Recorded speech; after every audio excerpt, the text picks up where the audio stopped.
kun dai gani nan yanzu wani yaro an yi hira da shi a America, aka ce masa me yake sha'awa, ya ce ya zama kila.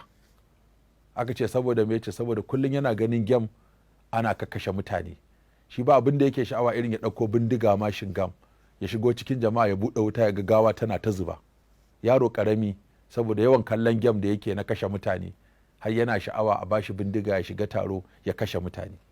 Kun ga ashe kenan waɗannan gem da muke gani kullum na harbe-harbe da bindigogi da fina-finan cin naman mutane da shan jini, ashe ba ƙaramin sharri suke yi ba.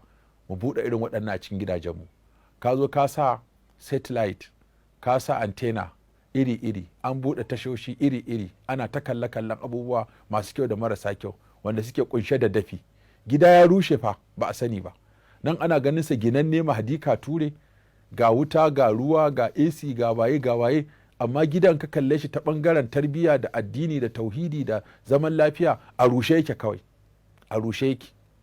To irin waɗannan sai ka ga daga nan za a koyi munanan halaye, a koyi sata, a koyi shaye-shaye, a koyi fasikanci da lalata, duk daga irin waɗannan abubuwan da ake kallo waɗanda suke wato masu ɗauke da dafi, kuma dafin yana shiga kaɗan domin dama mai rushewa matakin da yake ɗauka kenan. Kamar yadda mai tarbiyya yake ƙoƙari, haka mai rushewa yake.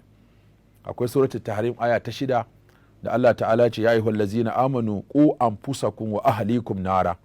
Ya ku masu imani ku tsare kanku, ku tsare iyalanku daga wuta. Wa qudu hannasu wal hijara, wato makamashinta ko abin da ake hura wutar da shi shine mutane da duwatsu.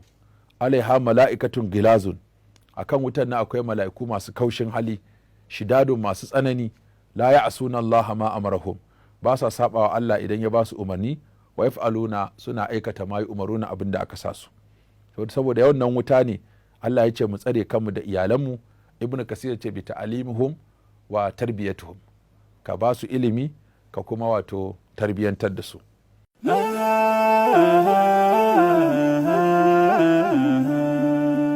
Haske mai leƙa gidan kowa Afirka TV. KTV3 tafarkin rayuwa.